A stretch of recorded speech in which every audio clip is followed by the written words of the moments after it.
So the big question, why invest in cryptocurrencies? Now, most people would say because they want to generate profit, right? And that's why you would invest in anything. But I challenge you to think in a different type of way. Don't think of money, think of value. Why would anybody want to invest in anything? You would only invest in something if you think it's undervalued compared to what its fair value is, right? You think you can get it at a better price than what its price should be or what it should be in the future. Because if you're getting it at that price and you can hold it, then with time, its price will reach its fair value. Now, this is very easy to do, not very easy, but it's easier to do in stocks or with other products. In cryptocurrencies, a bit harder. So to know what the value of cryptocurrencies are, well, first we would have to understand what problem do they solve?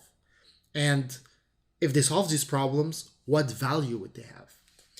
The great thing about this is that cryptocurrencies actually are looking to solve huge problems that we have in our fiat system, so our money system, and even in our securities system. And if they're able to solve these issues, then the potential value that they can have is huge. Okay, so when I'm saying problems that we currently have, well, let's take a look at some of those. There's a lot of issues with fiat. When I'm saying fiat, fiat means currency, like US dollars, Canadians, British pounds, that's fiat. And when I'm talking about securities, I'm talking about stocks, like Apple, Facebook, Netflix. These are securities. Now, cryptocurrencies aim to solve issues mainly in the fiat with money, but also with securities, even though they're not supposed to be securities, right? Now, first issue we have with fiat, governments can print as much as they want, right? The government can come out and say, you know what, we just need to print more money, and they do that all the time, every single year, almost every country, right? And that devaluates our currency, right? And that's why currencies are inflationary, and we can argue that, proper inflation is good, but it's not always controlled, right? And in some situations, for example, in Zimbabwe, inflation was going up so much, the government was printing money so much that if you wanted to buy a piece of bread, you would need to carry this amount of money. Right? This is actual pictures of people going to buy something with this amount of money. And the funny thing about this is when they actually reach the store, that money was worthless. That's how fast or how high the inflation was. And this isn't the only country that went through something like that. A bunch of other countries went through similar issues, right? So you can't trust the government to do the right thing. Cryptocurrencies answers to this problem by being scarce, right? Not all cryptocurrencies are like that, but Bitcoin, which is the main cryptocurrency, is scarce. Meaning what? Meaning that there's a limited amount of cryptocurrencies, and there will never be any more of any Bitcoins generated over that amount. Nobody can come in and say, well, I'm going to print 10 more Bitcoins. No, that's it. There's going to be 21 million Bitcoins and never any more. And if we actually just go real quick on Coin Market Cap, which is a website that I'll go into later on, so no worries about that. And I click on Bitcoin here, you can see that the maximum supply of Bitcoins is going to be 21 million Bitcoins. There will never be one Bitcoin over that. Circulating supply right now, there's 17 million Bitcoins, and that's going to grow with time until we reach that. Again, we'll talk about that later. But for now, you see that it's scarce. So it's actually deflationary because some people are going to lose their Bitcoins, but so there's actually going to be less than 21 million. But that's something really nice to have. Having something that has value and nobody can just come out and say, okay, well, there's going to be more of it, right? Another problem is that there are high fees involved when you're transferring or using fiat right now. So if I want to do a wire transfer to somebody, the bank takes a cut. There's several intermediaries between him and myself.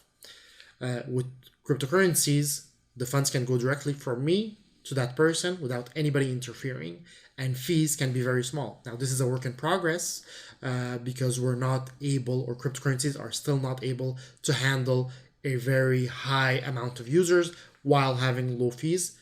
Some cryptocurrencies are dealing with this better, but this is something that they're aiming and they are on their way to resolving, right?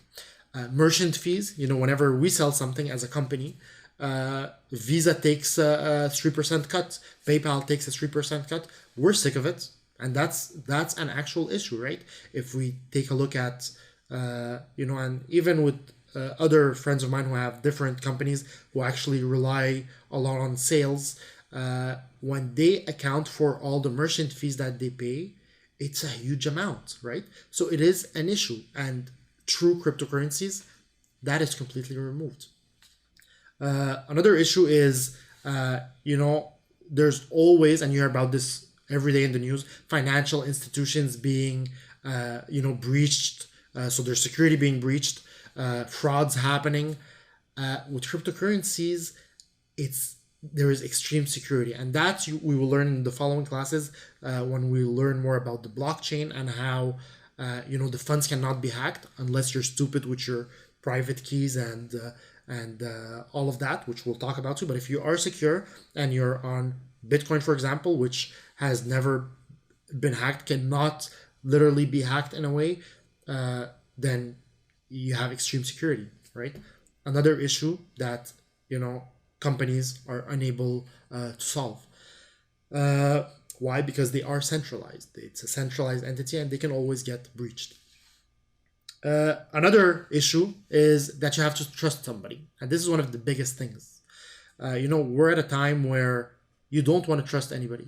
Trusting somebody, can mean you losing all your money. You've seen the 2008 crisis when banks were just taking on too much risk and a bunch of people just lost all their money. With cryptocurrencies, you actually remove the trust. You don't need to trust anybody. Why? Because you trust the protocol. You trust the model, the blockchain, and that that works. So you don't need to trust anybody. And that's the objective, right? And that's why I say immutable. We'll talk about that later in the blockchain section.